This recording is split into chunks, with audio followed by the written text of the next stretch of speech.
जो है सेशन। तो अब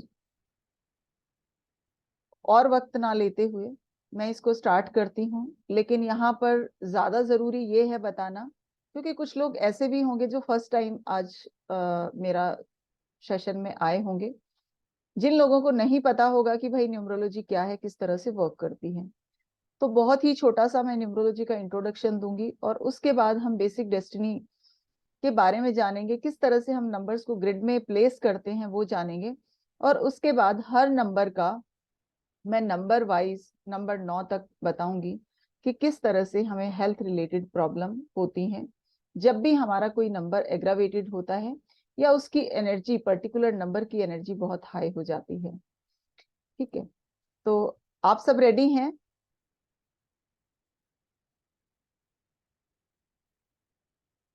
thank you Nakul, thank you so much. भाई थोड़ा सा मेरे साथ इंटरेक्ट करने की कोशिश कीजिएगा, क्योंकि इंटरेक्शन रहेगा तो क्लास में आप लोगों को भी मजा आएगा और मुझे भी आएगा, है ना। Thank you Ravindra, Anu, Shweta, Arpita, thank you so much, thank you everyone, thank you Rajni. चलिए, सबसे पहले हम जान लेते हैं, जब हम बात न्यूमरोलॉजी की करते हैं कि भाई क्या चीज है ये, कितने लोगों को ये पता ही नहीं होता कि है क्या। तो जब हम न्यूमरोलॉजी की बात करते हैं तो हम अंक ज्योतिष की बात करते हैं। अंक ज्योतिष यानी हम अपने अंकों की सहायता से किसी भी पर्सन के लाइफ में होने वाले घटनाओं के बारे में पता करना, लाइफ में होने वाले इवेंट्स के बारे में जान लेना कि इस पर्सन की लाइफ में किस तरह की चीजें किस किस टाइम पीरियड में होंगी, है ना। हम नंबर्स के थ्रू उस पर्सन का प्रिडिक्शन करते हैं। अब वो नंबर कौन से होंगे? नंबर होते हैं हमारी डेट ऑफ बर्थ के, जिस तारीख में हमारा जन्म हुआ है, जो हमारा बर्थ मंथ है, जो हमारा बर्थ ईयर है, उन नंबर की हेल्प से हम किसी भी पर्सन के बारे में जान लेते हैं, उसकी लाइफ के बारे में जान लेते हैं, उसके एट्रीब्यूट्स के बारे में जान लेते हैं, उसकी पर्सनैलिटी के बारे में जान लेते हैं, है ना। अब बात आती है प्लैनेट्स की। तो हमारे पास 9 नंबर हैं और हमारे 9 ही प्लैनेट हैं। 1 को रूल करता है सन, 2 को रूल करता है मून, चंद्रमा, 3 को रूल करता है जुपिटर, और 4 को रूल करता है राहु, 5 को रूल करता है मरकरी यानी बुध, और 6 को रूल करता है वीनस, 7 को रूल करता है केतु, और 8 है सैटर्न।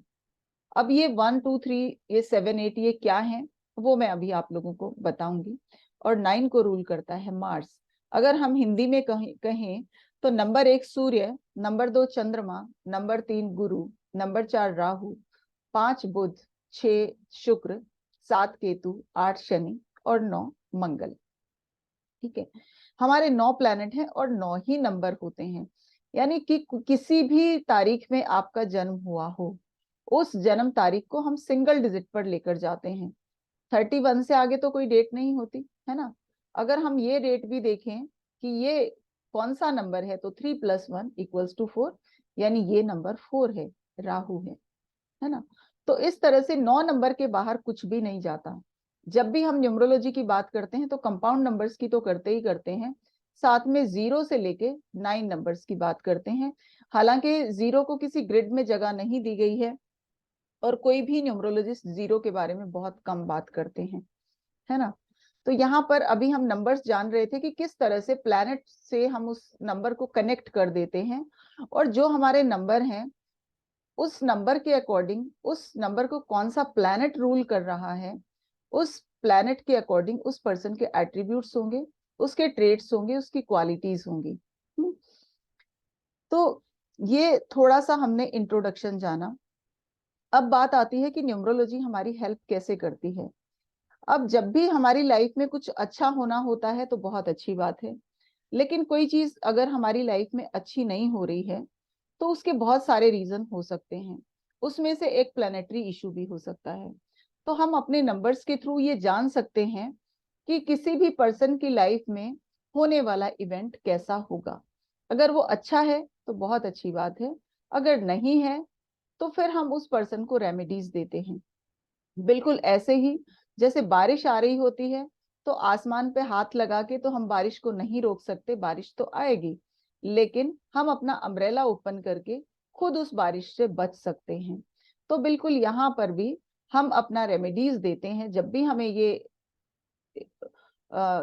हम समझ लेते हैं कि भाई इस पर्सन की लाइफ में इस तरह की घटना ये अच्छी नहीं होने वाली और इसका रीजन ये प्लैनेट है, तो वहां पर फिर हम उस पर्सन को उस प्लैनेटरी रेक्टिफिकेशन के लिए जो है रेमेडीज देते हैं। ठीक है, और फिर जितना आपका बिलीफ सिस्टम स्ट्रांग होता है उसके अकॉर्डिंग रेमेडीज काम करती हैं। ठीक है, इतना क्लियर है भाई? अब मैं आगे जाने से पहले थोड़ा सा अब मेरे मन में आ गई है कि मैं जीरो के बारे में भी आप लोगों से बात कर लूं। जीरो के बारे में आपने बहुत कम सुना होगा कि जीरो किस तरह से वर्क करती है या किसी भी नंबर की एनर्जी को कैसे इन्फ्लुएंस करती है। जब भी हम जीरो की बात करते हैं तो जीरो को अल्फा कहा जाता है, जीरो को ओमेगा कहा जाता है, जीरो को वेस्टर्न वर्ल्ड में गॉड कहा जाता है। तो इन सब चीजों को हम एक बार जान लेते हैं। जीरो को अल्फा कहा जाता है, अल्फा यानी किसी भी चीज की बिगिनिंग, शुरुआत। अब जैसे हम देखेंगे 1 2 3 4 5 6 7 8 9, यानी इन सबसे पहले नंबर कौन सा आया है? जीरो। यानी जीरो से शुरुआत हुई और फिर नंबर 9 तक हम गए। मान लिया हमने ये बिगिनिंग है। उसके बाद आता है ओमेगा। ओमेगा का मीनिंग होता है टॉप मोस्ट। तो इन नंबर्स में आप देख सकते हैं सबसे टॉप पे जीरो है, हमने ये भी मान लिया। अब हम भगवान के लिए, गॉड के लिए जो हमारा एक डेफिनेशन है, हम कहते हैं कि उनका ना आदि है ना अंत है, उनका वो कहाँ से शुरू है कहाँ पे खत्म कुछ नहीं पता। तो बिल्कुल जीरो का आप फॉर्मेशन देखेंगे तो हमें नहीं पता ये कहाँ से शुरू है कहाँ पे खत्म है ना, वो भी हमने मान लिया।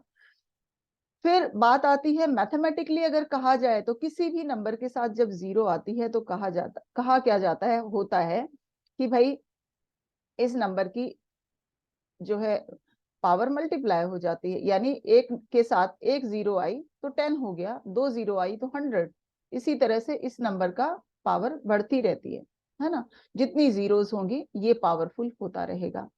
लेकिन जब हम बात करते हैं न्यूमरोलॉजिकली, जब हम बात करते हैं न्यूमरोलॉजिकली, तो जीरो जिस भी पर्सन की डेट ऑफ बर्थ के साथ आता है उस पर्सन की प्रोग्रेस को स्लो कर देता है। यानी जिन लोगों का जन्म 10 तारीख में हुआ है, 20 में हुआ है या 30 में हुआ है, तो इन लोगों की प्रोग्रेस उन लोगों से थोड़ा धीरे होगी जिनका जन्म 1 2 या 3 तारीख में हुआ है ना। इसका रीजन भी मैं यहाँ पर आपको बताती हूँ। जीरो शुरुआत है, जीरो बिल्कुल बिगिनिंग है। अब कोई भी चीज जब बिगिनिंग से की जाती है, नई क्रिएशन जो होती है उसको कंप्लीशन में टाइम लगता है, यानी कंप्लीट होने में उसमें टाइम लगेगा। तो इन लोगों की प्रोग्रेस जो है थोड़ा सा स्लो होती है। दूसरा, ये खाली स्पेस है, इसमें आपने जो चाहे वो क्रिएट कर सकते हैं, वो आपकी मर्जी है, वो अच्छा भी हो सकता है और वो आपकी क्रिएशन बुरी भी हो सकती है ना। अब आप देखेंगे कि मैक्सिमम लोग आपको यही कहेंगे कि 10 नंबर वालों की प्रोग्रेस तेजी से होती है, लेकिन ऐसा नहीं है ना। इन लोगों की प्रोग्रेस जीरो की वजह से थोड़ा स्लो हो जाती है, क्योंकि ये वन की एनर्जी को इम्पैक्ट करती है। अब जीरो को अगर हम अकेला रख दें तो क्या जीरो में कोई पावर है? पावरलेस है ये बिल्कुल। लेकिन वन आया है साथ में तो इसमें इसकी एनर्जी बड़ी है, इसकी पावर बड़ी है। तो इसके पास कहाँ से आई है? वन के पास से आई है ना। तो थोड़ा सा आप इस तरह से इस लॉजिक को समझें। अब मान लीजिए हम नंबर 2 वाले पर्सन की बात करते हैं, है ना। तो ये जो नंबर 2 है ये इमोशनल होते हैं, लेकिन 20 हाईली इमोशनल होते हैं। 2 एडेप्टेबल होते हैं, 20 हाईली एडेप्टेबल होते हैं, है ना। यानी कि नेचर वाइज भी इनमें डिफरेंस होता है। तो यहाँ पर जीरो के बारे में हमने थोड़ा सा जाना। क्लियर है तो एक बार चैट बॉक्स में बताएं। और अब मैं एक बार डेट ऑफ बर्थ ले करके आप लोगों को बेसिक और डेस्टिनी नंबर और निकालना बता देती हूँ, ताकि समझ आए कि किस तरह से हम किसी भी पर्सन का डेट ऑफ बर्थ जो है यूज करते हैं और उसके अकॉर्डिंग जानते हैं। Thank you everyone, thank you Anu, Paresh, Oppo, Alka, Shweta, thank you so much. भाई अपना डेट ऑफ बर्थ भी दे देंगे तो ज्यादा अच्छा होगा। अलका ने दिया है सबसे पहले, तो अलका का ही उठा लेते हैं। 10/7/1973।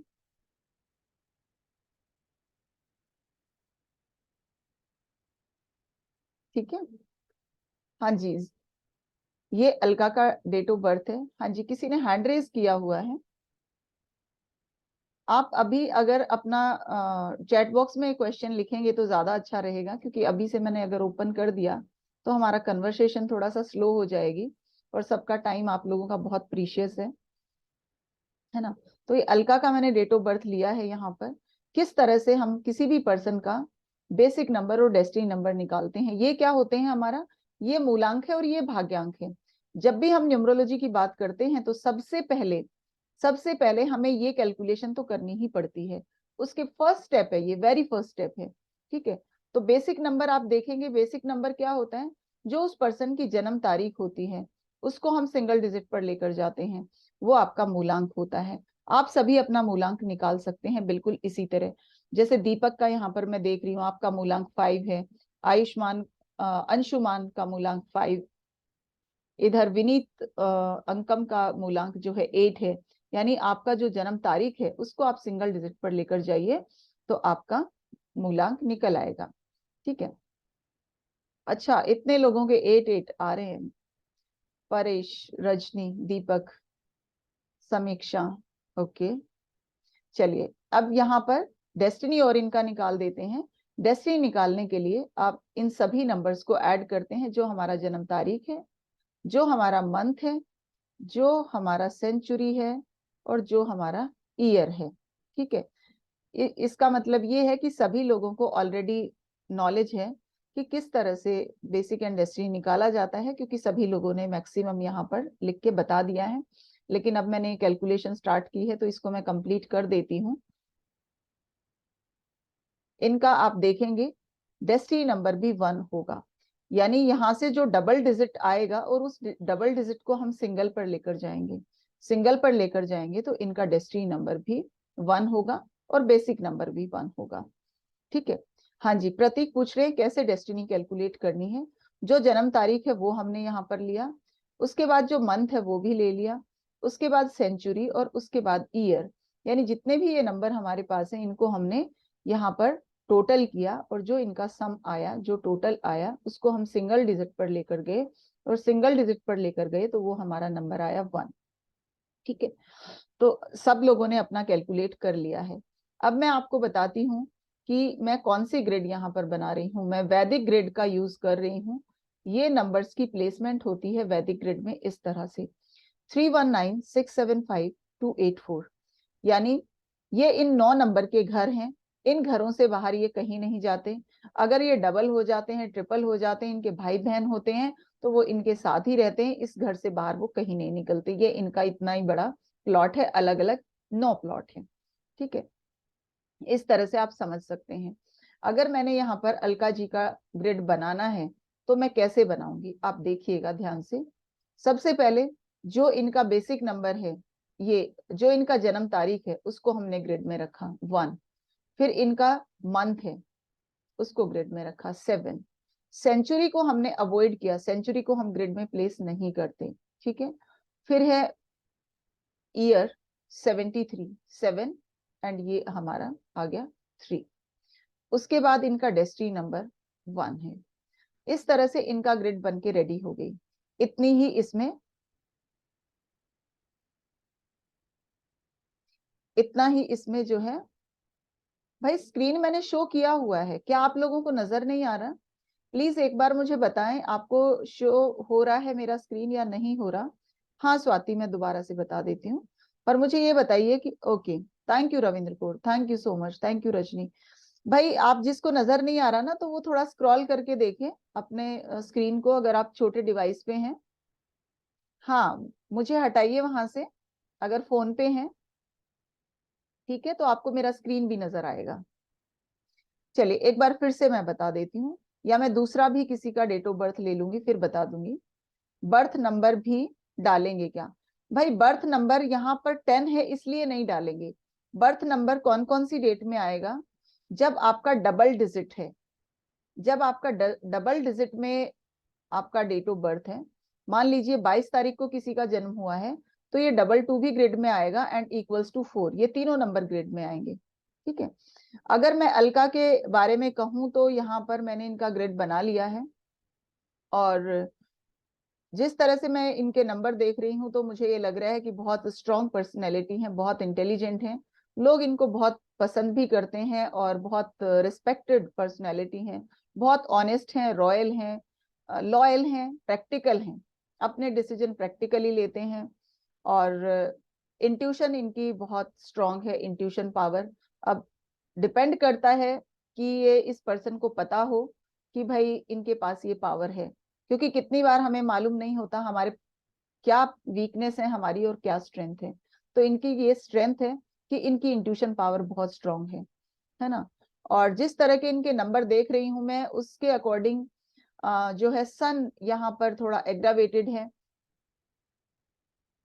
तो उसमें हेल्थ रिलेटेड अगर मैं प्रॉब्लम्स की बात करूं तो सन का टेम्परामेंट जो है बाइल टेम्परामेंट होता है। बाइल यानी बाइल प्रकृति के लोग होते हैं ये। इनका स्ट्रॉन्ग बिल्ट होता है, रिकवर क्विकली हो जाते हैं, जल्दी हील हो जाते हैं अगर बीमार भी पड़ जाते हैं तो, है ना। लेकिन इनको जो है बहुत कम एज में चश्मा लग जाता है, मायोपिया जिसको हम कहते हैं। हाई इनका बीपी रहता है, कार्डियक अरेस्ट भी इनको हो सकता है। और हीट स्ट्रोक वगैरह की हम बात करें, क्योंकि इंडिया में बहुत ज्यादा समर्स में गर्मी होती है ना, तो माइग्रेन का प्रॉब्लम इनको होती है, पाइल्स का प्रॉब्लम भी हो सकती है। माइग्रेन में भी एकदम इनको बहुत ज्यादा शूटिंग पेन अर्ली मॉर्निंग में हो सकता है ना। और अगर मैं अलका की बात कहूँ तो भाई मैंने अभी बताया कि बहुत ही प्रैक्टिकल पर्सन है और डिसीजन मेकिंग पावर बहुत बढ़िया है और सोशल हैं बहुत, और बहुत ही ऑनेस्ट हैं। तो अलका, आप बता सकते हैं कि जितनी भी बातें कही क्या आप उनसे रिलेट कर पा रहे हैं या नहीं कर पा रहे। और जितनी मैंने हेल्थ रिलेटेड इश्यूज की बात कही, तो हर पर्सन में इतना इश्यूज नहीं होता, कोई इनमें से एक हो सकता है या दो हो सकते हैं, क्योंकि किसी एक पर्सन में अगर इस तरह की चीजें हुई और इतनी सारी हुई तो भाई जीना मुश्किल हो जाएगा, है ना। तो उसमें से एक हो सकता है, दो हो सकती है, पर हमें अंदाजा हो जाता है कि इस तरह की प्रॉब्लम होती है। अलका ने कहा yes and true. Thank you so much Alka, thank you so much. तो मैंने बिल्कुल बेसिक ग्रेड इनकी देखी और हमने जान लिया कि किस तरह की प्रॉब्लम जो है हो सकती है नंबर 1 वाले लोगों को। ठीक है, how to fill grid. Grid में ग्रिड को कैसे फिल करना है, देखो 4-10-1976, एक बार मैं फिर से रिपीट कर देती हूँ जिन लोगों को समझ नहीं आया ग्रिड को कैसे फिल करना है। भाई आज का जो हमारा सेशन है वो हेल्थ रिलेटेड है ना। कोई बात नहीं, आपका क्वेश्चन भी मैं ले लूंगी, लेकिन हमारा जो मेन टॉपिक है वो हेल्थ है। यहाँ पर बेसिक हमने निकाल लिया। डेस्टिनी हम देखेंगे 1, इनका डेस्टिनी 1 है। 19 को हमने ग्रिड में ऐड नहीं किया राधिका, अभी मैं फिर से बता देती हूँ, देखो बिल्कुल साफ है, इस बार मैंने गंदा नहीं किया है स्क्रीन को। ठीक है, ग्रिड बनाना हम शुरू करते हैं। ये नंबर को ग्रिड में रख दिया मैंने 4। अब मंथ 1 को हमने ग्रिड में रखा, 0 को जगह नहीं है ग्रिड में तो वो तो यहीं रहेगा। 19 को भी हमने अवॉइड करना है, ग्रिड में जगह नहीं होती, क्योंकि ये जो है सेंचुरी नंबर है। सेंचुरी नंबर जो है 1900 में जिन लोगों का जन्म हुआ है सभी के पास ये नंबर होता है, तो इस नंबर को हम ग्रिड में जगह नहीं देते। इसको जितना हमने यूज करना था डेस्टिनी नंबर निकालने के लिए, मूला वो भाग्यांक निकालने के लिए, हमने इसको यूज कर लिया। ठीक है, क्लियर हो गया राधिका। अब है 7 और 6 जो इनका बर्थ ईयर है, 7-6 ये हमने रख लिया ग्रिड में। अब है इनका डेस्टिनी नंबर, तो डेस्टिनी नंबर 1 है, उसको हम यहाँ पर ले आए। ठीक है, इस तरह से इनका ग्रिड बन के रेडी हो गई। यहाँ पर सिंगल डिजिट से 4 आया है तो दोनों में से एक ही 4 यहाँ पर ग्रिड में रखा जाएगा। अभी क्लियर है ग्रिड भाई। अमर को मेरी आवाज नहीं आ रही, बाकी लोगों को आ रही है, थोड़ा सा आप मुझे बताएं एक बार। डेस्टिनी नंबर 1 भाई आपने इन सबको ऐड कर लिया, चलिए एक बार फिर से देखती हूँ। 4, ध्यान से देखिए, 4+1+0 +1+9+7+6, इन सबको जोड़ दीजिए, सबको ऐड कीजिए। 28 आया हमारा टोटल। 28 को हम फिर से सिंगल डिजिट पर लेकर गए, 10 आया, 10 को फिर सिंगल डिजिट पर लेकर गए, 1 आया, इस तरह से 1 आ गया। ठीक है, तो यहाँ पर मैंने ये डेट ऑफ बर्थ किसका उठाया था मुझे ध्यान नहीं है, भाई जिसका भी है वो ध्यान से सुन लीजिए, है ना। Thank you so much. जिसका भी ये ग्रिड है उसके बारे में मैं ये कह सकती हूँ कि भाई बहुत ही स्ट्रांग पर्सनैलिटी है और रिस्क लेने में ये पर्सन पीछे नहीं हटता, बहुत जिसको हम कहते हैं रिस्क टेकर है। किसी भी प्रॉब्लम को सॉल्व इनका बाएं हाथ का काम है, हालांकि लाइफ में हर्डल्स आते रहते हैं और किस किसी हम्म और दूसरा यह है इंट्यूशन पावर इस पर्सन की भी बहुत स्ट्रांग है, और साथ ही या तो इनकी लव मैरिज हुई होगी या किसी अफेयर में रहे होंगे या मन में किसी के प्रति बहुत ही गहरे भाव रहे होंगे, है ना। इस तरह की चीज हम इस डेट ऑफ बर्थ के लिए कह सकते हैं। अब भाई आप जो भी हैं जिसका मैंने डेट ऑफ बर्थ लिया है वो प्लीज रिस्पॉन्ड करे एक बार कि क्या ये चीजें उस पर्सन के बारे में, ये चीजें सही है। ये स्वाति आपका है, thank you Swati, thank you so much, thank you. ठीक है, तो इस तरह से हमने किसी भी पर्सन का डेट ऑफ बर्थ को ग्रिड में प्लेस करना है। हालांकि मैं यहाँ पर कॉम्बिनेशन भी देख रही हूँ, लेकिन अब मैं हेल्थ वाले पार्ट पर आती हूँ, हेल्थ वाले पार्ट पे आती हूँ। आप सबने बेसिक और डेस्टिनी निकालना जान लिया है। अब हर नंबर के बारे में बताऊंगी कि कौन सा नंबर हमें किस तरह के इश्यूज देता है। जैसे मैंने अलका जी के बारे में बताया कि भाई उनको इस तरह की सन से रिलेटेड प्रॉब्लम होगी, है ना। अब आपका वो बेसिक नंबर भी हो सकता है, आपका डेस्टिनी नंबर भी हो सकता है, ठीक है। तो अगर हम नंबर 1 के बारे में बात करें तो सबसे पहले हम ये जान लें कि भाई 3 तरह की प्रकृति के लोग होते हैं। अब मैं हेल्थ वाले पार्ट पे आ गई हूँ प्लीज, ठीक है। 3 तरह की प्रकृति के लोग होते हैं, वात पित्त और कफ, ठीक है। सभी में होती है ये तीनों चीजें, लेकिन इनमें से एक भी चीज का इम्बैलेंस हो जाती है तीनों में से, तो उस पर्सन को उस चीज से रिलेटेड प्रॉब्लम हो जाती है। यानी किसी का पित्त बढ़ गया है, वात बढ़ गया है या कफ बढ़ गया है तो उसको उसी तरह की प्रॉब्लम होगी। यानी कफ बढ़ा है तो कोल्ड होगा, कफ होगा, खांसी होगी, आपका निमोनिया हो जाएगा, यानी कोल्ड से रिलेटेड परेशानियां हो जाएंगी। अब जिसका वात बढ़ गया है उसको गैस्ट्रिक रिलेटेड इश्यूज होंगे, उसके घुटनों में पेन होगा। अब जैसे बाइल प्रकृति वाले लोग हैं तो उनका जो है बाइल एग्रावेटेड हो जाता है, पित्त बढ़ जाता है, माइग्रेन जैसी प्रॉब्लम होती है, ठीक है। तो 3 तरह की प्रकृति के लोग होते हैं। जब मैं बात करती हूँ तो 1 जो है बाइल प्रकृति के लोग होते हैं, पित्त प्रकृति के लोग होते हैं, ठीक है। अब जब हेल्थ की बात आती है तो यहाँ पर ये बताना भी जरूरी है कि अपने खाने को डाइजेस्ट करने के लिए 2 तरह के मीडियम की जरूरत होती है, एल्केलाइन और एसिडिक। 2 तरह के मीडियम की जरूरत होती है किसी भी तरह के खाने को पचाने के लिए। जब हम नॉर्मल खाना खाते हैं तो एल्केलाइन मीडियम में हमारा डाइजेस्ट हो जाता है, लेकिन जब हम खाना हैवी खाते हैं तो उसके लिए हमें एसिडिक मीडियम की जरूरत होती है खाने को पचाने के लिए। अब जब ये नंबर 1 वाला पर्सन, क्योंकि इसको तीखा खाना थोड़ा सा पसंद है, अगर रात में कुछ इसने इतना खा लिया और वो डाइजेस्ट नहीं हो रहा, यानी हमारी बॉडी मीडियम को एसिडिक कर देगी उस खाने को डाइजेस्ट करने के लिए। और जब वो मीडियम एसिडिक होगा तो ये ऑलरेडी बाइल प्रकृति का पर्सन है, वो एसिड बढ़ जाएगा, और वो बढ़ेगा तो आपको ये पता नहीं चलेगा कि आपको पेट में कोई प्रॉब्लम है, सीधा शूटिंग पेन आपके सर में होगा, यानी वो सीधा आपकी नसों में दर्द हो जाएगा। और इसमें वॉमिटिंग भी आपको हो जाती है और वो येलो कलर का पानी निकलता है, वो येलो कलर का पानी ही बाइल होता है, बेसिकली वही एसिड होता है, ठीक है। तो इसलिए हमें ये जो नंबर 1 वाले लोग हैं इनको रात में इस तरह का खाना खाने से थोड़ा सा बचना चाहिए। अब यहाँ पर इस चीज को ऐसे समझ सकते हैं कि जैसे आप पिज्जा बर्गर ऑर्डर करते हैं, मैकडी जाते हैं, वहां पे साथ में कोल्ड ड्रिंक भी आपको ऑफर की जाती है ना। क्योंकि वहां पर इतना सारा मैदा खा के उनको पता है कि ये डाइजेस्ट कैसे करना है, तो वो साथ में एसिड भी दे देते हैं कि इसको पीजिए तब डाइजेस्ट होगा, ताकि आप नेक्स्ट टाइम भी उनके पास जाएं, वरना उनकी दुकानें बंद हो जाएंगी, है ना। तो वो हमारे मीडियम को एसिडिक करने के लिए होता है, और कई बार जब हमारा मीडियम एसिडिक ज्यादा हो जाता है तो हमें प्रॉब्लम हो जाती है।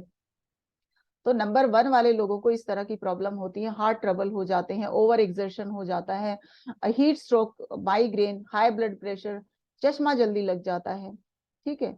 अब मैं अगर बात करूं नंबर 2 की,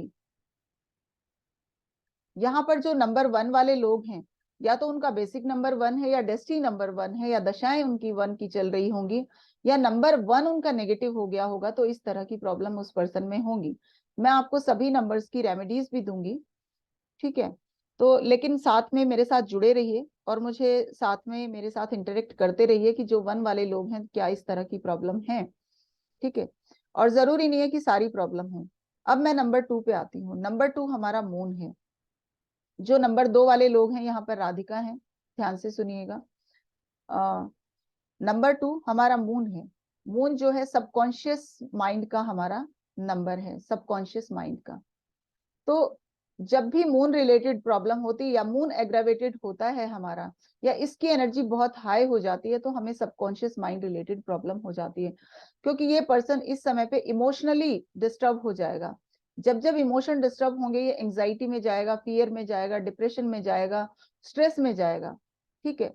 अब जब ऐसी प्रॉब्लम होंगी तो इसको इनडाइजेशन का प्रॉब्लम भी होगा। इनडाइजेशन का प्रॉब्लम क्यों होगा? क्योंकि जब जब हमारे इमोशन डिस्टर्ब होते हैं तो हमारा डाइजेस्टिव सिस्टम काम करना बंद कर देता है। आप लोगों ने देखा होगा कि कहीं ऐसी जगह पे आप गए हैं जहां पर मान लीजिए किसी के फ्यूनरल से आए हैं, तो खाना खाने का मन नहीं होता, क्योंकि आपके डाइजेस्टिव सिस्टम ने काम करना बंद कर दिया, आपके इमोशन डिस्टर्ब हो गए उस चीज को देख करके। आप जब दुखी होते हैं, खाना खाने का मन इसीलिए नहीं करता, इमोशन डिस्टर्ब होते ही डाइजेस्टिव सिस्टम सबसे पहले खाना जो है वो मांगता ही नहीं है, और हम जबरदस्ती खा लेते हैं तो इनडाइजेशन का प्रॉब्लम हो जाती है, ठीक है। तो ये पर्सन को इनडाइजेशन, स्ट्रेस, सबकॉन्शियस माइंड से रिलेटेड परेशानियां, इसको कॉन्स्टिपेशन,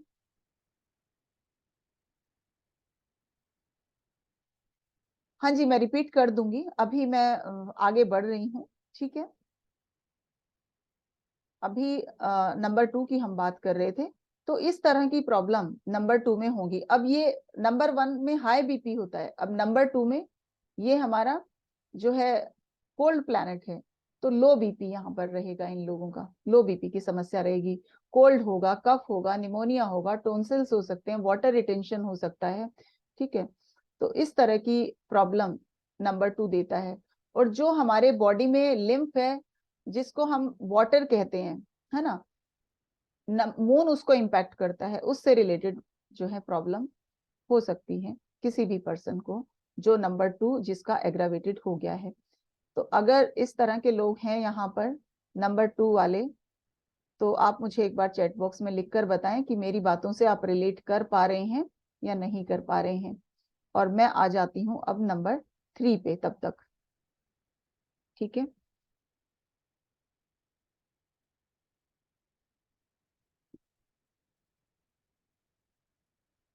ओके, अलका ने कहा यस मैम, हस्बैंड का नंबर 2 है, राधिका को नहीं है, बहुत अच्छी बात है, नहीं है तो ठीक है। लेकिन जब जब नंबर 2 की, अभी आपका बेसिक नंबर 1 है, 2 है, जब जब आपकी दशाएं आएंगी 1 सॉरी नंबर 2 की, तब तब आपको इस तरह की प्रॉब्लम होने के चांसेस होंगे। क्योंकि यहाँ पर एग्रावेटेड प्लैनेट की हमने बात की, यानी जब नंबर 2 की एनर्जी डिस्टर्ब हो जाती है, अगर वो बैलेंस्ड है तो आपको प्रॉब्लम नहीं देगा, लेकिन जब डिस्टर्ब है उसकी एनर्जी, तब वो आपको प्रॉब्लम देगा।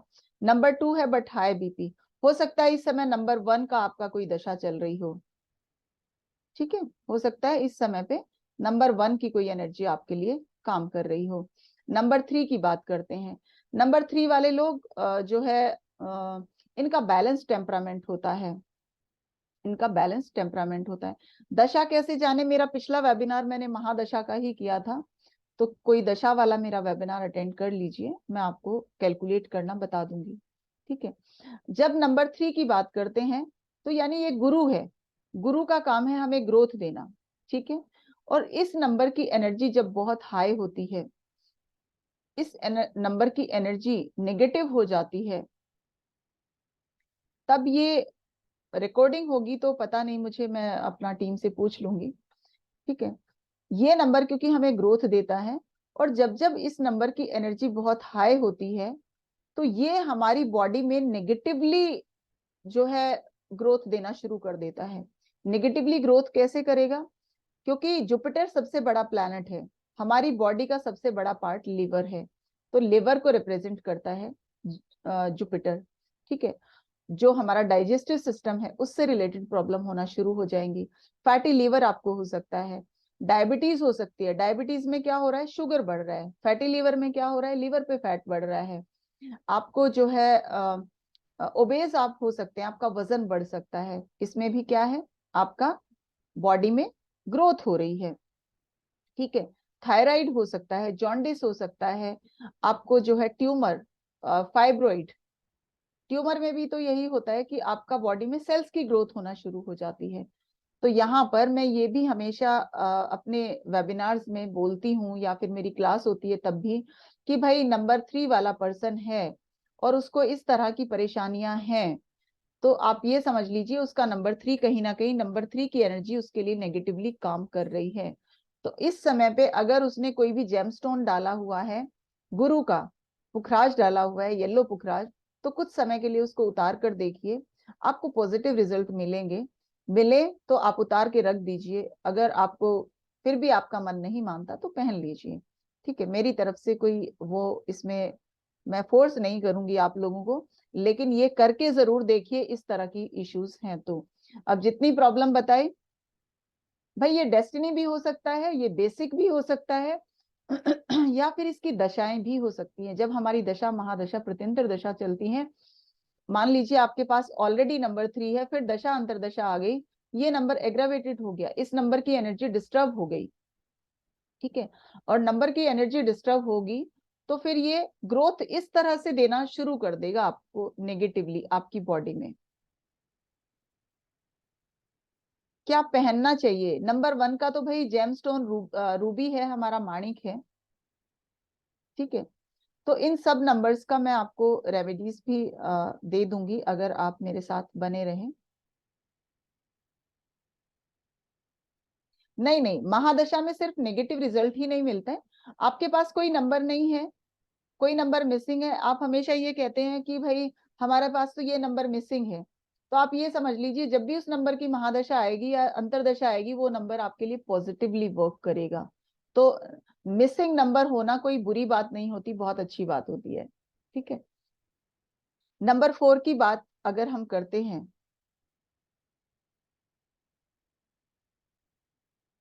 1 3 टाइम आए तो अगर नंबर 1 नेगेटिव, हाँ जी बिल्कुल होगा। अगर वो मल्टीपल टाइम्स है तो बिल्कुल उसकी एनर्जी बहुत हाई हो गई है, वो नेगेटिवली वर्क कर सकती है और करेगी, ठीक है। नंबर 4 की जब हम बात करते हैं, नंबर 4 राहु है, तो क्या करना चाहिए, मैं सबकी रेमेडी आपको बताऊंगी, सबकी बताऊंगी, नंबर 1 से लेकर 9 तक की, ठीक है। थोड़ा सा पेशेंस बस।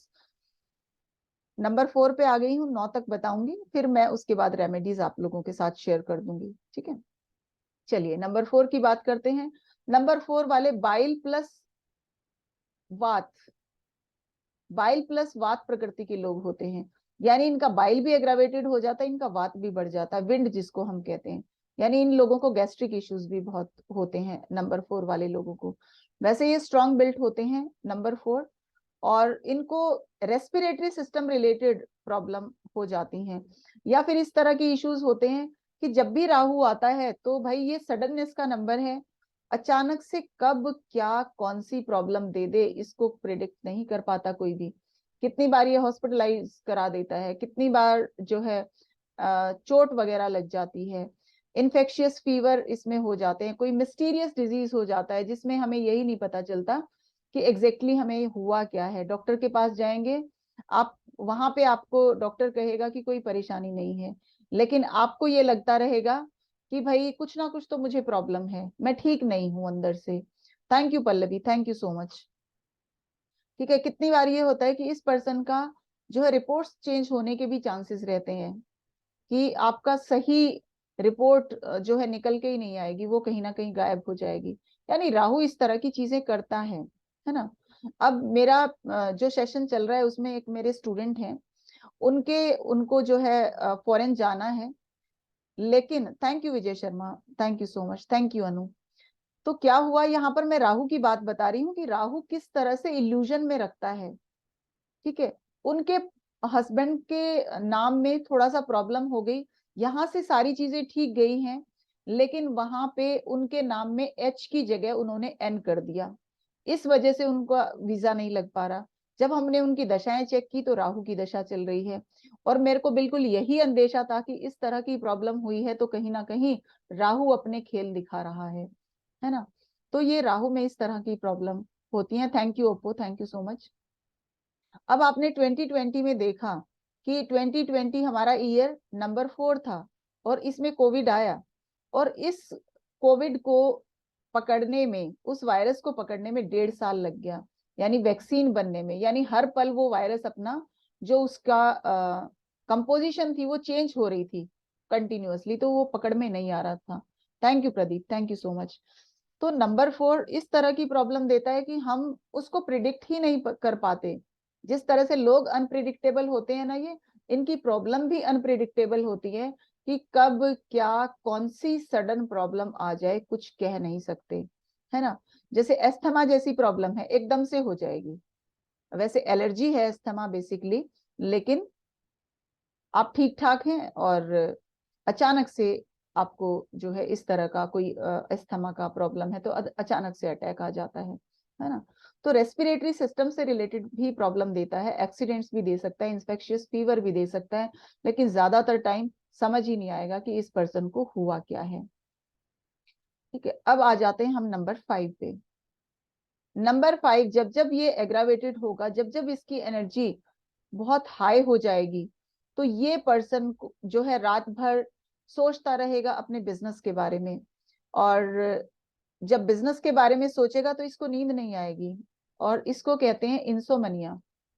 रात रात भर ये अपना कैलकुलेशंस में लगा रहेगा, फंड्स को गलत इन्वेस्ट कर देगा, और कुछ ना कुछ ऐसे काम करेगा कि भाई इसके आइडियाज इतने होंगे पर ये इम्प्लीमेंट नहीं कर पाएगा, इम्प्लीमेंट करेगा भी तो इस समय पे ये गलत करेगा। और दिमाग इतना ज्यादा तेज चलेगा, इतना तेज चलेगा कि किसी भी टाइम इसको शांत नहीं होने देगा। तो इस पर्सन को नर्वस सिस्टम से रिलेटेड परेशानियां होने की जो है संभावना होती है। इंसोमनिया तो होता ही होता है, और इस प्रॉब्लम की वजह से कि भाई नींद नहीं आई, अपने माइंड को रिलैक्स करना चाहेगा, तो हो सकता है किसी एडिक्शन में भी चला जाए, है ना। जब पर्सन नहीं सो पाएगा तो चाहे वो पिल्स लेगा, चाहे वो कुछ खाएगा, चाहे वो पिएगा, कुछ ना कुछ तो करेगा अपने आप को रिलैक्स करने के लिए। Thank you Shweta, thank you so much. तो इन लोगों को नर्वस सिस्टम से रिलेटेड भी इशू हो सकते हैं। इनका बॉडी बड़ा टेंडर होता है, और इनका जो है प्रकृति म्यूकस कफ प्रकृति के लोग होते हैं। ऑब्सेसिव कंपल्सिव डिसऑर्डर, ये वाली चीज भी इनमें हो जाती है, यानी एक चीज को बार बार बार बार करना। अब नंबर हमारा कम्युनिकेशन का है, तो स्पीच से रिलेटेड परेशानी भी हो सकती है ना। डिस्पेप्सिया, डिस्पेप्सिया भी इसको हो सकता है। डिस्पेप्सिया होता है कि जब आप खाना खाते हैं तो थोड़ा सा खाते ही ऐसा लगेगा कि जैसे पेट फटने वाला हो गया। जैसे पहले बहुत भूख लगी थी, जैसे ही खाने लगे तो ऐसा लगा कि बहुत हो गया, है ना। तो इस तरह की चीजें नंबर 5 में होती हैं। वर्टिगो, वर्टिगो भी हो जाता है। वर्टिगो का भी क्या रीजन है, अब जैसे मैंने कहा कि नर्वस सिस्टम से रिलेटेड, भाई जिस इंसान का दिमाग इतना 3 गुना 4 गुना तेज चलेगा जितना चलना चाहिए, है ना, तो फिर कोई ना कोई तो ऐसी प्रॉब्लम होगी ही। तो ये पर्सन का मेमोरी वीक भी हो सकती है या बहुत ज्यादा तेज हो सकती है। नर्वस सिस्टम ब्रेकडाउन हो सकता है, एंजाइटी हो सकती है, स्ट्रेस में भी जाएगा, एडिक्शन में भी जाएगा, इंसोमनिया भी होगा, वर्टिगो भी होगा, यानी कोई भी प्रॉब्लम इस पर्सन को इस तरह की हो सकती है। जरूरी नहीं है सारी होंगी, है ना, इसलिए परेशान होने की भी बिल्कुल जरूरत नहीं है। कितनी बार तो हमें अपनी परेशानियों से पता चल जाता है कि हमें परेशान कौन सा प्लैनेट कर रहा है। श्वेता ने कहा true, I have 55 and OCD। हाँ जी, thank you Shweta, thank you so much. चलिए वीनस पे आते हैं। वीनस है हमारा नंबर 6। नंबर 6 हमारे रिप्रोडक्टिव सिस्टम को रिप्रेजेंट करता है, यानी जो रिप्रोडक्टिव सिस्टम से रिलेटेड जितनी भी प्रॉब्लम होती हैं, नंबर 6 जो है दे सकता है। जो मेल लोग हैं इम्पोर्टेंसी हो सकती है, फीमेल है मिसकैरेज हो सकता है, यूट्रस रिमूवल हो सकता है, किडनी स्टोन इस पर्सन को हो सकता है, ठीक है, और ओवेरियन सिस्ट इसको हो सकता है। यानी जो भी रिप्रोडक्टिव सिस्टम से रिलेटेड परेशानियां रहेंगी वो नंबर 6 में हो सकती हैं, ठीक है।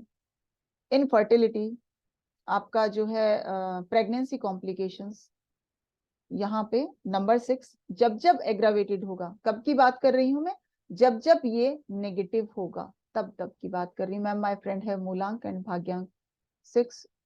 Thank you Pradeep, thank you so much Pradeepti. ठीक है, अब हम आ जाते हैं, she has same problem. Okay, thank you so much, thank you for sharing. Number 7 पे आते हैं। नंबर 7 है हमारा केतु। हाँ जी, थैंक यू हर्षिता। नंबर 7 है केतु। अब केतु में प्रॉब्लम किस तरह की होती है? एक तो इन लोगों को ना जानवर बहुत पसंद करते हैं, यानी इंसेक्ट को ये लोग बहुत पसंद होते हैं। ये खुद भी एनिमल लवर होते हैं, लेकिन अगर कोई चींटी है, कोई मच्छर है, मॉस्किटो है, इनको सबसे पहले काटेगा। ठीक है, तो इनको इंसेक्ट बाइट का खतरा रहता है, इंसेक्ट बाइट का, डॉग बाइट का भी खतरा रहता है नंबर 7 को। जब जब ये एग्रावेटेड होगा, जब जब इसकी एनर्जी नेगेटिवली आपके लिए वर्क करना शुरू कर देगी, तब तब टखने के नीचे का जो पार्ट होता है वहां पर फ्रैक्चर होने का डर होता है, गाउट हो सकता है। और गाउट में क्या होता है, आपके टखनों पे गांठें हो जाती हैं बड़ी बड़ी सी, और उन गांठों में बहुत ज्यादा पेन होता है। बेसिकली वो होता क्यों है? यूरिक एसिड बढ़ने की वजह से, बॉडी में यूरिक एसिड जब बढ़ जाता है तब होता है ये प्रॉब्लम। और जो लोग नॉनवेज खाते हैं, क्योंकि नॉनवेज में यूरिक एसिड बहुत होता है, और इन लोगों का बॉडी में वो बढ़ जाने की वजह से गाउट जैसी प्रॉब्लम हो जाती है, जो कि बहुत ही पेनफुल होता है। ठीक है, ये लोग पानी भी कम पीते हैं, तो पानी जब हम नहीं पिएंगे तब भी ये यूरिक एसिड बढ़ने की संभावना होती है। तो थोड़ा सा प्रैक्टिकल भी रहें और चीजों को समझ के अपने उपाय करें। एपिलेप्सी, एपिलेप्सी में क्या होता है कि जिसको हम हिंदी में मृगी कहते हैं, कि ये पर्सन कुछ देर के लिए, कुछ सेकंड्स के लिए अनकॉन्शियस हो जाता है और फिर ये वापस लौट आता है। इनडाइजेशन की प्रॉब्लम इसको भी होती है, और सेम इसका रीजन भी वही रहता है जो नंबर 2 का है, इनडाइजेशन का। कॉन्स्टिपेशन, कॉन्स्टिपेशन का रीजन भी वही है। यानी जब हम इनडाइजेशन की बात करते हैं, कॉन्स्टिपेशन की बात करते हैं, यानी कि यहाँ पर या तो इमोशन डिस्टर्ब हुए हैं, इमोशन में नंबर 2 के जब इमोशन डिस्टर्ब होते हैं, इस तरह की प्रॉब्लम होती है। अब यहाँ पर आप ये भी समझिए कि एक प्लेनेट में दो दो प्लेनेट एक तरह की प्रॉब्लम दे सकता है। अब इनडाइजेशन की प्रॉब्लम मैंने नंबर 3 में भी कही, नंबर 2 में भी कही, नंबर यहाँ 7 में भी मैं बोल रही हूँ, लेकिन रीजन अलग अलग होता है उसका। ठीक है, यहाँ पर रीजन इमोशंस हैं। स्टमक पेन इस पर्सन को होगा, और जनरल वीकनेस इसको लगती रहेगी। ये आपको कहेगा कि भाई मुझे कुछ हुआ नहीं है, पर ऐसे ही वीकनेस लग रही है। अचानक से इसको लगेगा कि मैं कुछ ठीक नहीं हूं, मुझे कुछ तो हुआ है, और होता कुछ नहीं है। थोड़ी देर बाद ये कहेगा कि हाँ मैं बिल्कुल नॉर्मल हूँ। तो जनरल इसको वीकनेस लगती है, कई बार इसको स्टमक में प्रॉब्लम इसको लगती है। यानी ये भी मिस्टीरियस डिजीज देता है, जैसे हमारे नंबर 7 देता है। दूसरा, ओवर थिंक बहुत करता है ये पर्सन। ओवर थिंकिंग की वजह से ये जो है एंजाइटी, इंसोमनिया वगैरह में जा सकता है। यानी ओवर थिंक की वजह से जो भी प्रॉब्लम होती है इस पर्सन में हो सकती है। ठीक है, अगर कोई 7 वाला है तो यहाँ पर शेयर कीजिए। अब मैं आ जाती हूँ तब तक नंबर 8 पे। ठीक है, नंबर 8 है हमारा Saturn. Okay, thank you Ravindra Kaur. Saturn, Saturn है हमारा शनि, और इसको ओल्ड एज का नंबर कहा जाता है। ओल्ड एज का मतलब नंबर चाहे किसी का भी हो, लेकिन जो लोग भी नंबर 8 जिनके लिए सैटर्न नेगेटिवली काम कर रहा है, रेनू ने कहा yes ma'am right, thank you Renu, thank you so much. Number 8 की जब हम बात करते हैं, तो चाहे ये किसी भी पर्सन का हो, यंग का हो, ओल्ड का हो, लेकिन इसको प्रॉब्लम वो होती हैं जो ओल्ड एज में होती हैं। एक तो ये क्रोनिक डिजीज देता है, क्रोनिक डिजीज यानी लंबे समय तक रहने वाली बीमारी। और ये लोग ना वात प्रकृति के होते हैं। वात प्रकृति का मतलब है, रश्मि अरोरा ने कहा माय हस्बैंड 7। ओके, वात प्रकृति के लोग होते हैं तो इनको गैस्ट्रिक रिलेटेड इश्यूज होते हैं। इसलिए जब भी ये कच्ची सब्जियां खाएंगे तो इनको प्रॉब्लम होगी, इनके पेट में तुरंत दर्द हो जाएगा, क्योंकि ये यहाँ पर वात इनका जो है बढ़ा हुआ है। आर्थराइटिस इनको हो जाता है, क्योंकि जहां पर वात बढ़ने की बात आती है ना, आप देखेंगे आर्थराइटिस की प्रॉब्लम होगी। जबकि आज तक कोई डॉक्टर ये नहीं बताता कि किसी का जो है वात की प्रॉब्लम होती है तो उसके घुटनों में दर्द होता है ना। लेकिन आप कभी भी देखिए किसी भी पर्सन के, अगर वो वात प्रकृति का पर्सन है तो उसको आर्थराइटिस की प्रॉब्लम आपको मिल सकती है। गाउट इस पर्सन को भी होता है, जो मैंने नंबर 7 में बताया इसमें भी होता है। ठीक है, पैरालिसिस भी नंबर 7 में हो सकता है। सीवियर डिप्रेशन में अगर ये नंबर 2 के साथ में आ गया है 8, तो सीवियर डिप्रेशन में चला जाता है ये पर्सन। ठीक है भाई रविंद्र कौर, यहाँ कुआं नंबर हम वैदिक न्यूमरोलॉजी में नहीं निकालते, हम यहाँ पर बेसिक डेस्टिनी और फिर हम तीनों दशाएं निकालते हैं, उसके अकॉर्डिंग फिर हम बात करते हैं, है ना। अब और क्या होता है इनको प्रॉब्लम, वीक मेमोरी। बुढ़ापे में जैसे भूलने की आदत हो जाती है ना, तो वीक मेमोरी इनकी हो जाती है। Radhika, thank you Radhika, thank you so much. पैरों में स्वेलिंग हो सकती है। एक होता है इनको ऑस्टियोपोरोसिस। ऑस्टियोपोरोसिस में क्या होता है, जो आपकी बोन्स होती है ना, हमारी बोन्स में छोटे छोटे छेद होते हैं, लेकिन जब हम ओल्ड एज में चले जाते हैं तो ये पोर्स हमारे बढ़ जाते हैं। अब जैसे जैसे ये पोर बड़े होंगे तो भाई फ्रैक्चर होने का डर रहेगा। और आपने ये देखा होगा बुजुर्ग लोग कोई स्लिप होके अगर बाथरूम में गिर गया है तो उनका कोई ना कोई बोन फ्रैक्चर हो ही जाती है ना। तो क्योंकि ओल्ड एज में ऐसा होता है कि ओस्टियोपोरोसिस यानी ये हड्डियों के हमारे जो होल हैं, ये छेद हैं, ये बड़े हो जाते हैं, जिसकी वजह से हमारी बोन वीक हो जाती है। तो इस तरह की प्रॉब्लम नंबर 8 देता है हमें। इंटेस्टाइनल प्रॉब्लम भी दे देता है। ठीक है, पैनक्रियाज नंबर 3, पैनक्रियाज नंबर 3 भाई यहाँ पर जो हमने बात कही ना, जैसे डायबिटीज नंबर 3, क्योंकि वहां पर हम ग्रोथ की बात कर रहे हैं। ठीक है, अब बात आती है कि भाई वो नंबर आपकी ग्रिड में एग्रावेटेड हो गया है, तब वो प्रॉब्लम आपको आप फेस करते हैं। अब हम आते हैं मार्स नंबर 9। नंबर 9 वाले लोगों को प्रॉब्लम कैसी होती है ना, यानी नंबर 9 एग्रावेटेड हो जाता है तो किस तरह की प्रॉब्लम होती है। ठीक है, एलर्जी ये ऐसी चीज होती है कि अचानक से हो जाती है, तो एलर्जीज वगैरह जो राहु केतु हमारे ज्यादा होती है एलर्जी वाली जब हम बात करते हैं तो। ठीक है, नंबर 9 बाइल प्रकृति के लोग होते हैं, बाइल प्रकृति के लोग होते हैं। और इनको जो प्रॉब्लम होती है, नंबर 9 हमारा जो है गर्म प्लैनेट है, तो ऑल काइंड्स ऑफ फीवर, जितने भी तरह के बुखार हैं वो सारे नंबर 9 देता है। जैसे आपका मीजल्स है, आपका चिकन पॉक्स है। चिकन पॉक्स में क्या होता है कि पूरी बॉडी पे बॉयल्स हो जाते हैं, है ना, यानी बॉडी की हीट वो बाहर निकल रही होती है। तो नंबर 9 चिकन पॉक्स, हालांकि ये कम्युनिकेबल डिजीज है, एक दूसरे से लग जाता है, लेकिन आपने देखा होगा, कभी हुआ होगा तो बॉडी पे बॉयल्स हो जाते हैं। अल्सर्स हो जाता है, अल्सर्स में भी क्या होता है कि वो हमारे इनसाइड अंदर बॉडी में आप कहेंगे कि अल्सर कहा जाता है, वो भी बॉयल्स ही होते हैं, यानी जो लोग बहुत गर्म चाय पीते हैं या बहुत गर्म खाना खाते हैं उन लोगों को इस तरह की प्रॉब्लम होती है। बहुत प्यास इन लोगों को लगती है, एक्सेसिव थर्स्ट। कभी भी आप नंबर 9 वाले पर्सन को देखेंगे तो एसी में बैठ के भी जो पसीना पहुंचता रहेगा वो नंबर 9 होगा। ठीक है, और इन लोगों को पिंपल्स का प्रॉब्लम भी होता है, क्योंकि पसीना इस पर्सन को बहुत ज्यादा आता है और पोर्स बंद हो जाते हैं, पोर्स बंद होने की वजह से फिर इनको पिंपल्स का प्रॉब्लम हो जाता है। अब नंबर 9 बहुत गर्म प्लेनेट है तो पाइल्स की प्रॉब्लम भी देता है, नंबर 1 भी देता है पाइल्स की प्रॉब्लम, नंबर 4 भी देता है।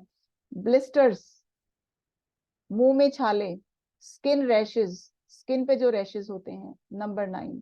सर्जरी, क्योंकि नंबर 9 हमारा ब्लड का नंबर है। इन लोगों को जो है बहुत गरिष्ठ खाना खाने की आदत होती है, यानी मसाले इनको बहुत पसंद होते हैं और बहुत मसाले वाला खाना खाते हैं, तो इनको जो है हेल्थ रिलेटेड इश्यूज हो सकते हैं।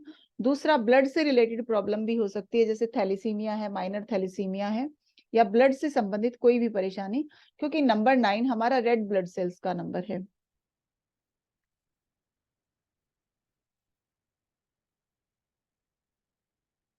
तो मैं आप लोगों के साथ नंबर 9 तक की सारी चीजें शेयर कर चुकी हूँ। अब मैं आपको नंबर 1 से लेकर के आपको जो है रेमेडीज बताने वाली हूँ।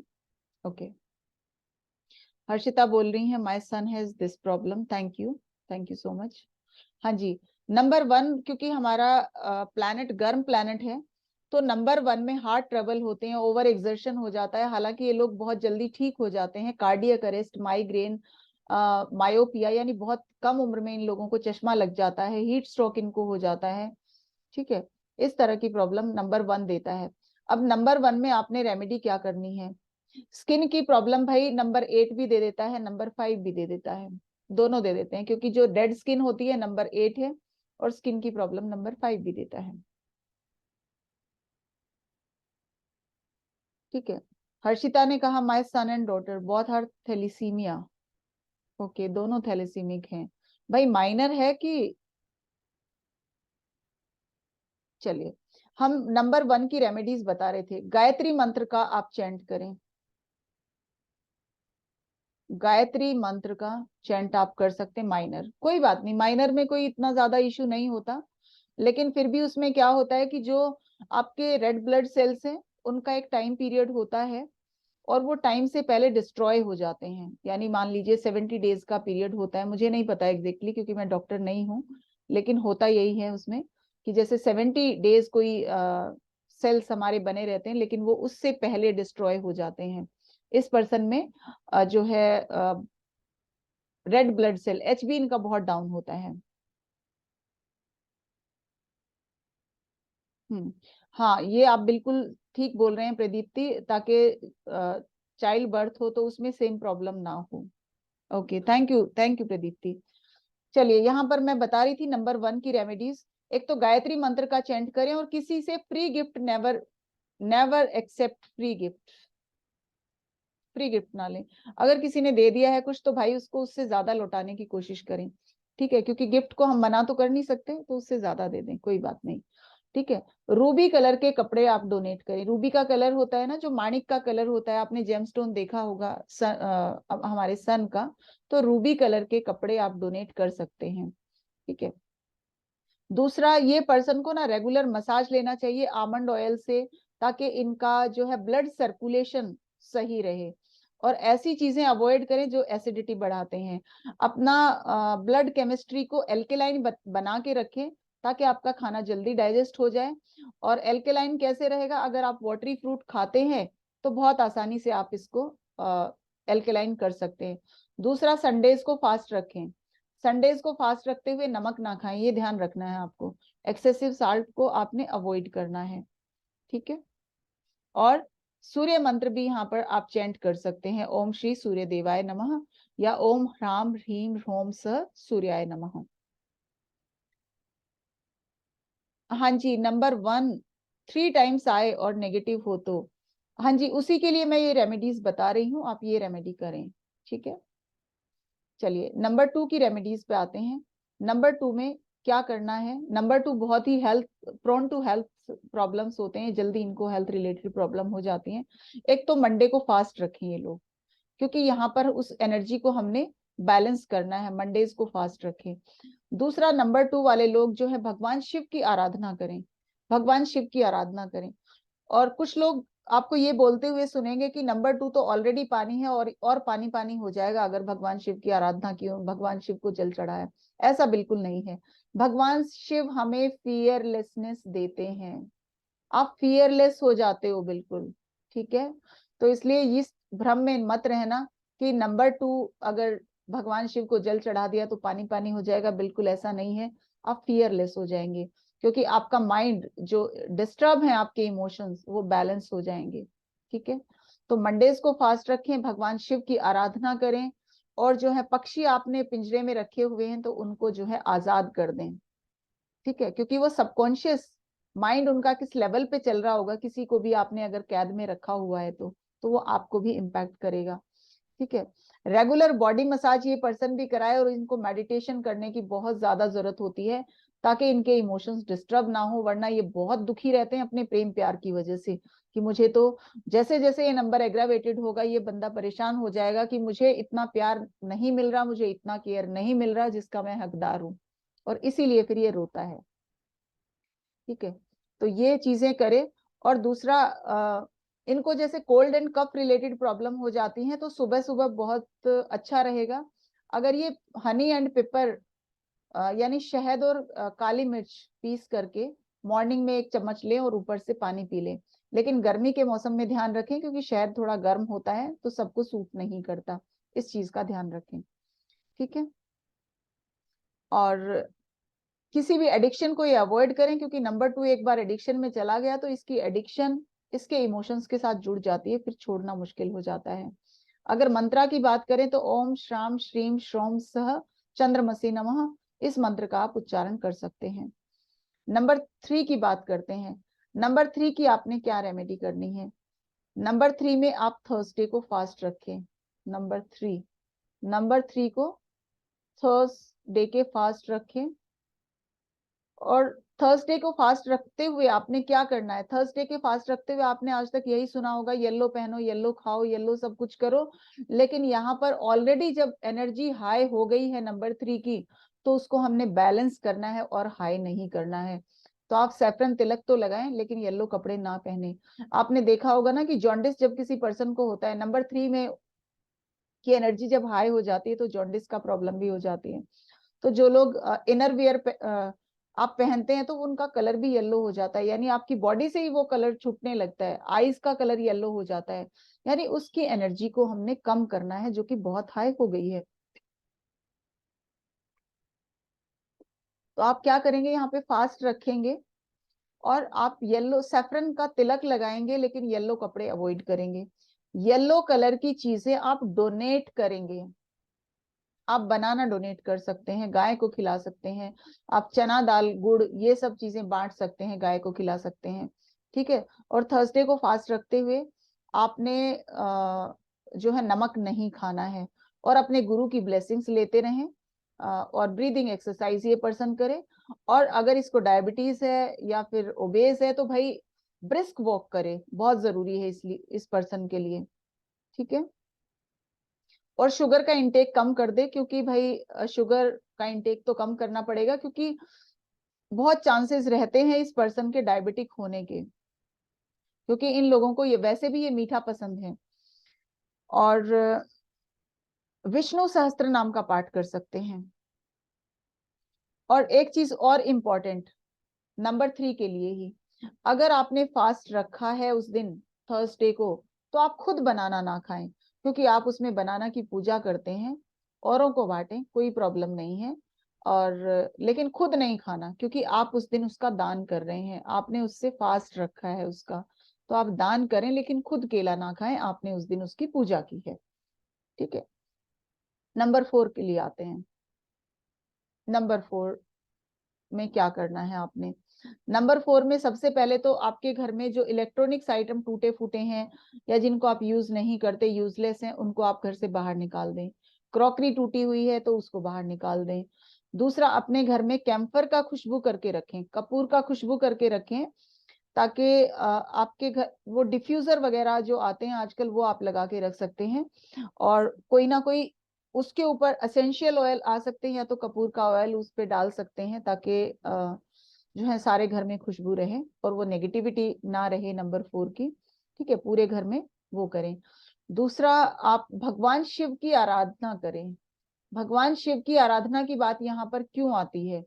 क्योंकि ये नंबर देता है आपको इल्यूजन, यानी जो चीज क्लियर नहीं हो रही है आपको, है ना, क्लियर कैसे नहीं, यानी कोई प्रॉब्लम है और सामने नहीं आ रही, तो भगवान शिव क्लैरिटी देते हैं, क्लैरिटी ऑफ माइंड। ठीक है, तो भगवान शिव की आराधना करें, वो चीज क्लियर हो जाएगी जो साफ नजर नहीं आ रही, जो आपको अंधेरे में जिस चीज में है, यानी एक कोहरा आंखों के आगे छाया रह जाता है वो हट जाता है।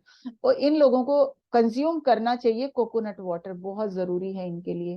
कोकोनट वाटर या कोकोनट किसी भी फॉर्म में आप उसका चटनी बना के खाएं, आप कोकोनट वाटर पिए या फिर वैसे खाएं, जैसे भी खाएं, लेकिन कोकोनट इन लोगों के लिए बहुत जरूरी है।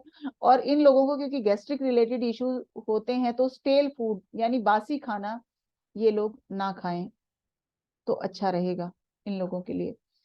ठीक है, और एक रेमेडी और कर सकते हैं कि जो पर्सन राहु से प्रभावित है वो पर्सन बहते हुए जल में 5 नारियल अमावस्या के दिन प्रवाहित करके आ जाए तो इस पर्सन का राहु की नेगेटिविटी खत्म हो जाएगी। ठीक है।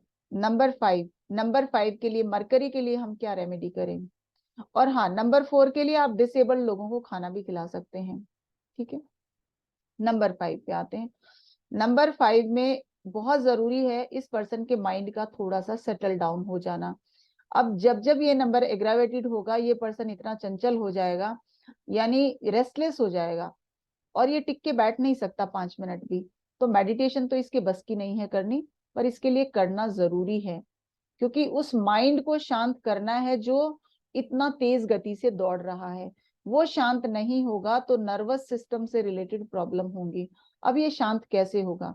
अब इसका एक तरीका निकाला है मैंने मेडिटेशन करने का नंबर 5 के लिए। आप वॉकिंग मेडिटेशन करें। वॉकिंग मेडिटेशन कैसे होगा? आप किसी पार्क में जाएं, अपने फुटवेयर उतारें, आपने पूरी तरह से आसपास कुछ भी ना देखें, बस आप चल रहे हैं, आपने इनहेल किया, लंबी गहरी सांस भरी, एक स्टेप लिया, आपने उस सांस को होल्ड करके पूरी तरह से एक्सेल कर दिया, फिर नेक्स्ट स्टेप पे आपने फिर इनहेल किया, नेक्स्ट स्टेप फिर एक्सेल। इस तरह से आप हर स्टेप के साथ एक्सेल इनहेल करेंगे तो आप जो है पूरा फोकस आपका, आपके ध्यान आपके सांस पे आ जाएगा, और कुछ देर के लिए आपका माइंड, जो आप इतना ज्यादा दिमाग तेज दौड़ता है, उससे आपका माइंड शांत हो जाएगा। यानी आपके माइंड को बहुत वहां पर रिलैक्स मिलेगा, है ना। 10 मिनट भी अगर ये एक्सरसाइज कर लेते हैं तो आपको बहुत रिलीफ मिलेगा। तो इस तरह से मेडिटेशन कर सकते हैं। एमरेल्ड पे मेडिटेट कर सकते हैं। एमरेल्ड होता है हमारा पन्ना। ठीक है, पन्ना पे मेडिटेट कर सकते हैं। और अपने सिबलिंग्स हैं या फिर अपने जो है बच्चे हैं, उनके साथ कुछ देर खेलें। घर में प्लांट हैं तो उनको नर्चर करें। किसी पार्क में जाके प्लांट लगाएं, माइंड रिलैक्सिंग एक्सरसाइज करें। अगर आपने मंत्र करना है तो ओम बुम बुधाय नमः, इस मंत्र का आप उच्चारण कर सकते हैं। ठीक है। नंबर 6 की रेमेडी बता देती हूँ। एमरेल्ड यानी कि सामने आपने वो जेमस्टोन रखा है और उस पे आपने ध्यान लगाना है, और इमेजिन करना है कि वो एनर्जी जो है, आपका जो इम्बैलेंस है, नंबर 5 की एनर्जी उसको बैलेंस कर रही है। ऐसा आपने अपने विजुअलाइजेशन में, अपना इमेजिनेशन में देखना है, ऐसा आपने सोचना है। ठीक है। नंबर 6 के लिए क्या करना है? एक तो अपने घर को फ्रेग्रेंट करके रखें, घर में खुशबू करके रखें। दूसरा, खुद भी खुशबू लगा के रहें। अपने पार्टनर के लिए, अपने स्पाउस के लिए कुछ ना कुछ खरीद के लाएं, अपने लिए भी कुछ ना कुछ खरीद के लाएं। अगर इतना पैसे नहीं है खरीदने के लिए तो भाई मार्केट जरूर घूम के आए, और क्योंकि बहुत जरूरी है नंबर 6 वाले लोगों के लिए। ये लोग मोगरा के फ्लावर पे मेडिटेट करें। ऐसे अंजलि में भर के मोगरा के फ्लावर ऐसे गोद में रखें, लंबी गहरी सांस भरें, और फील करें कि वो सारी खुशबू आपके बॉडी के हर कण कण में फैल रही है। ठीक है। इस तरह से ये मोगरा के फ्लावर्स पे मेडिटेट कर सकते हैं। और कभी भी बिना धुले हुए कपड़े ये लोग ना पहने, हमेशा वॉश्ड कपड़े ही पहने, बिना धुले हुए ना पहने। लेजीनेस को ये थोड़ा अवॉइड करें, क्योंकि लेजीनेस में आ जाते हैं नंबर 6। भाई मैं नंबर 6 एग्रावेटेड जब उसकी एनर्जी हो रही है उसकी बात कर रही हूँ अभी। ठीक है। और उसी की मैं आपको रेमेडीज दे रही हूँ। और शुक्रवार के दिन ये लोग जो है खीर बनाकर बांट सकते हैं।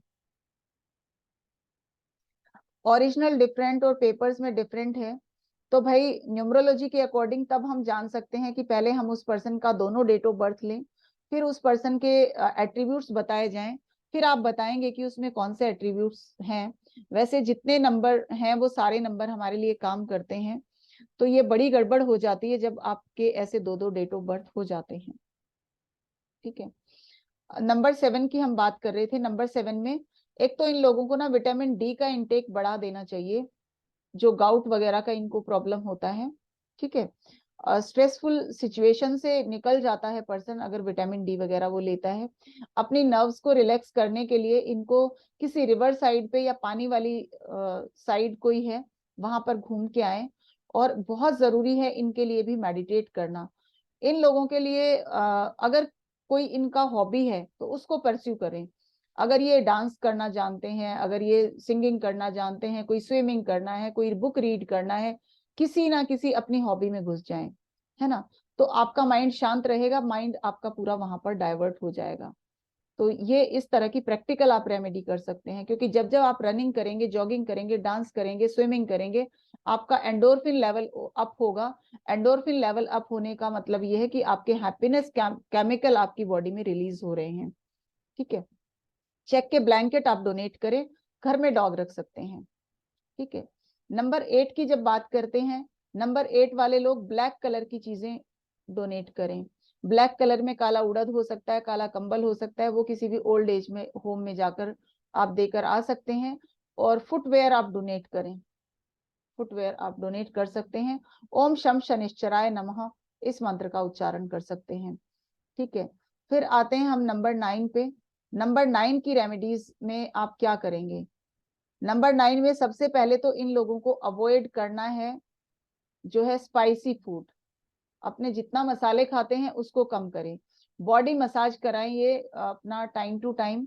और इनको जो है नंबर 9 को मंगलवार का फास्ट रखें ये लोग। मंगलवार का फास्ट रखते हुए इनको जो है नमक नहीं खाना है, बिल्कुल ऐसे ही जैसे नंबर 1 वाले को नहीं खाना, क्योंकि ये नंबर भी आपको हाई बीपी दे सकता है। तो मंगलवार को फास्ट रखना है, नमक नहीं खाना है आपको। गुड़ और दूसरा रोटी और घी का चूरमा बना करके वो हनुमान जी के मंदिर में आप चढ़ा कर आ सकते हैं। उसको प्रसाद रूप में खुद भी ग्रहण करें, दूसरों को भी दें। और घर में आप चाहें तो सुंदरकांड का पाठ कर सकते हैं रेगुलर, जो है हनुमान जी का, हनुमान चालीसा का पाठ तो इनको करना ही चाहिए रेगुलर बेसिस पे।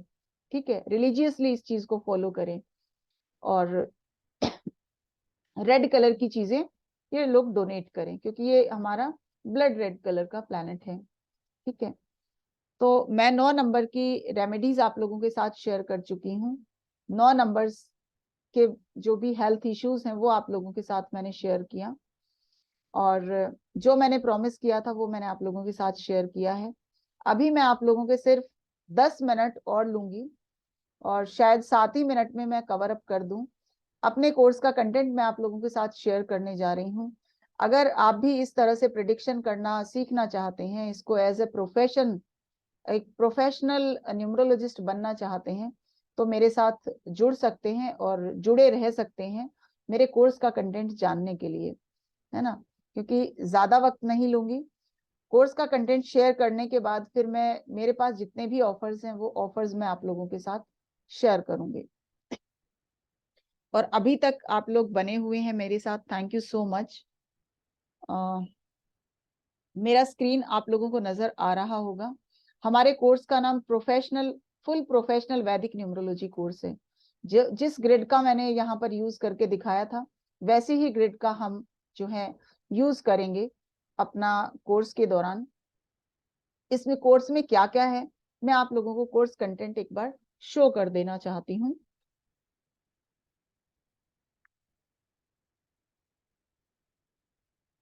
ये A to Z यहाँ पर सारी चीजें हैं। यानी अगर आपको बिल्कुल भी आप न्यूमरोलॉजी नहीं जानते, तो बिल्कुल स्टार्टिंग से हम स्टार्ट करते हैं और बिल्कुल एंड तक जाते हैं। यानी मैं अपने स्टूडेंट्स को किस तरह से प्रिडिक्ट करना है ये सारा सिखा के फिर छोड़ती हूँ। और मेरे मैक्सिमम स्टूडेंट, मुझे बहुत खुशी होती है जब मैं ये देखती हूँ कि वो प्रैक्टिस कर रहे हैं। ठीक है। और चलिए अभी मैं अपना कोर्स का कंटेंट शेयर कर रही हूँ। Introduction to numerology, concept of numerology, significance of numbers from 1 to 9, friendly number, enemy numbers, male female numbers, day and colors, transformational age, repetitive number। यानी कोई नंबर रिपीट हो रहा है तो उसमें क्या हो रहा है, हमारी ट्रांसफॉर्मेशनल एज कौन सी होती है, कौन से फ्रेंडली नंबर हैं, कौन से एनिमी नंबर हैं, किन नंबर्स की एनर्जी को हमने बढ़ाना है, किन की एनर्जी को हमने कम करना है। फिर आ जाता है कॉम्बिनेशन फॉर राजयोग। यानी हमारे पास ढेरों कॉम्बिनेशन है। किसी भी पर्सन का डेट ऑफ बर्थ में आप कॉम्बिनेशन देख के उस पर्सन के बारे में जान सकते हैं कि इसकी लाइफ में किस तरह के इवेंट होने वाले हैं, या होंगे, या हो चुके हैं। Combination for rajyog, luxury, six sense, mood swing, frustration, art and beauty, depression, disrespect in life, यानी कोई पर्सन डिप्रेशन में जा रहा है तो क्या रीजन है? लव अफेयर में कौन लोग जाते हैं? प्रोबेबिलिटी ऑफ मैरिज कौन सा नंबर की वजह से है? Learned personality, not willing to marry, travel and visa, education, government job, everything in life, यानी कौन से कॉम्बिनेशन है जो लाइफ में सब कुछ दिलाते हैं? Combination for morality, settle away, attraction in inner beauty, anxiety, addiction, fraud, accident, pregnancy complication, यानी कौन से नंबर फ्रॉड के हैं, कौन से एडिक्शन में लेकर जाते हैं, कौन से नंबर्स प्रेगनेंसी कॉम्प्लिकेशन कराते हैं, ताकि कोई भी पर्सन आता है, कोई फीमेल आई है और उनको आप देख रहे हैं कि प्रेगनेंसी कॉम्प्लिकेशन के चांसेस हैं, तुरंत आप उनको रेमेडीज देंगे, है ना? क्योंकि सिर्फ बीमारी जानना जरूरी नहीं है, उसकी दवा करना भी जरूरी है।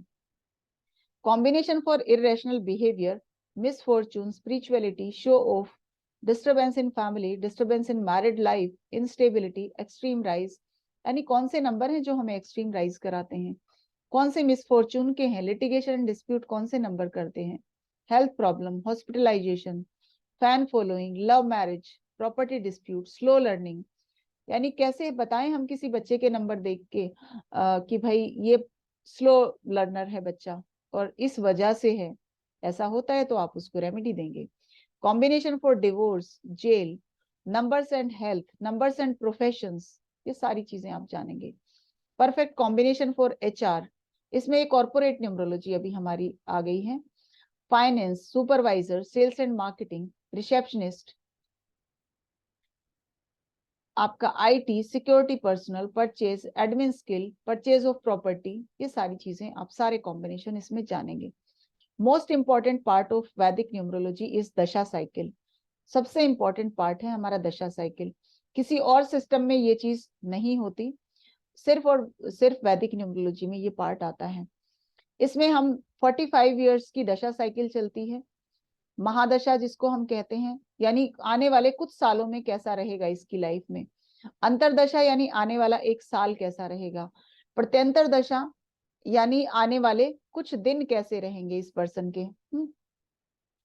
मैरिज कंपेटिबिलिटी और पार्टनर कंपेटिबिलिटी, यानी मैच मेकिंग हम कैसे करके बताएं। कोई भी क्लाइंट आता है कि भाई मैच हो रहा है या नहीं हो रहा, तो सिर्फ हमें फ्रेंडली नंबर ही नहीं देखने, हम 5 लेवल पे चेक करेंगे, उस पर्सन के जोडिएक साइन भी जानेंगे, उसके एलिमेंट भी जानेंगे, उसके अकॉर्डिंग हम कंक्लूजन पे पहुंचेंगे। और 1 to 1 से लेकर 9 to 9 नंबर तक आपको यहाँ पर पूरा एक्सप्लेन्ड ये चैप्टर मिलेगा। फिर आ जाता है आपका बिजनेस कंपेटिबिलिटी। बिजनेस कंपेटिबिलिटी में भी जरूरी नहीं है कि दो फ्रेंडली नंबर हो और वो बिजनेस अच्छा कर लेंगे। अब फ्रेंडली नंबर मान लो दोनों ही भाई लेजी हैं, दोनों की डिसीजन मेकिंग स्ट्रांग नहीं है, दोनों मूडी हैं, तो कैसे बिजनेस होगा? तो यहाँ पर हमने बिजनेस पॉइंट ऑफ व्यू से देखना है कि दोनों लोग साथ में बिजनेस कर सकते हैं, कैसा करेंगे या नहीं। और यहाँ पर 1 to 1 से लेकर 9 to 9 नंबर सभी कॉम्बिनेशन की बात मैं करूंगी। फिर आ जाता है कि भाई लोग सीख लेते हैं लेकिन उनके सामने प्रॉब्लम क्या आती है कि वो लोग चेक कैसे करें दूसरों का ग्रिड। ये मैं हर चैप्टर में साथ के साथ बताऊंगी कि आपके पास कोई क्लाइंट आता है तो आप उसकी ग्रिड कैसे चेक करें, यानी ये प्रॉब्लम आपकी हर चैप्टर के साथ में सॉल्व हो जाएगी। फिर आ जाता है आपका चाइल्ड बर्थ, यानी किसी भी पर्सन के पास चाइल्ड बर्थ का योग है या नहीं है, नहीं है तो आपने क्या रेमेडी दी, रेमेडी दे दी, बेबी घर में आ गया तो उसका क्या नेम नंबर हम रखें, फर्स्ट लेटर क्या हो, नेम नंबर क्या हो। अब जिस तरह से 1 to 9 नंबर के हम एट्रीब्यूट्स जाने फर्स्ट चैप्टर में, यहाँ पर A to Z आपके जो अल्फाबेट हैं उनके भी एट्रीब्यूट जानेंगे कि ए से बच्चे का नाम रखा है तो उसमें कौन सी क्वालिटी होंगी, बी से रखा है तो उसमें कौन सी क्वालिटी होंगी। फिर हमारा आ जाता है कंपाउंड नंबर। कंपाउंड नंबर में आप जैसे हमने फर्स्ट चैप्टर में 9 नंबर तक जाना, यहाँ पर हमारी डेट्स 31 होती हैं, 31 तक होती हैं, तो 31 नंबर के बारे में जानेंगे, यानी कंपाउंड नंबर कैसे वर्क करते हैं। कोई भी डबल डिजिट हो जाता है तो उसको आप कैसे रीड करेंगे वो आप यहाँ पे जानेंगे। फिर आपका आता है मुहूर्त ऑफ इवेंट्स, कि कैसे आप मुहूर्त निकालेंगे, कैसे आप मुहूर्त निकालेंगे। मुहूर्त for marriage, business, property, vehicle, caesarean delivery, यानी कोई भी सिजेरियन डिलीवरी के लिए कोई फीमेल आई है कि डॉक्टर ने 4 डेट दी हैं और आपसे पूछा कि कौन सी डेट बेस्ट है, मैं कौन सी में जाऊं, तो विद एग्जांपल मैं साथ के साथ बताऊंगी कि इस तरह से आपने कैलकुलेट करके बताना है। ठीक है, अब आ जाता है हमारा रेमेडियल पार्ट। कि कैसे रेमेडी हम किसी भी पर्सन को दें for harmonious relationship, happiness and prosperity. तो सबसे इंपॉर्टेंट रेमेडी है हमारी न्यूमरोलॉजी में, वो है हमारा नेम नंबर। तो परफेक्ट कैलकुलेशन उसकी कैसे करें हम, आप जानेंगे। परफेक्ट मोबाइल नंबर कैसे कैलकुलेट करें, perfect vehicle number, house number, account number, lucky unlucky number, सभी आप यहाँ पर जानेंगे। उसके बाद अगला चैप्टर आ जाता है हमारा मंत्रा रेमेडीज का। मंत्रा रेमेडीज में भी आप जानेंगे कि नेगेटिव नंबर्स अगर हो गए हैं तो उनके मंत्र हम कैसे करने हैं, प्रॉब्लम स्पेसिफिक है तो कैसे करने हैं, हेल्थ इश्यूज है तो क्या करें, वेल्थ के लिए कौन सा करें, मंत्रा किस तरह से वर्क करते हैं, कौन सी माला पे करें, कितना इनका काउंट हो, वो सारा कुछ मंत्रा से रिलेटेड सारी जानकारी इस चैप्टर में मिलेगी। अगला चैप्टर हमारा होगा gemstone remedies for all numbers.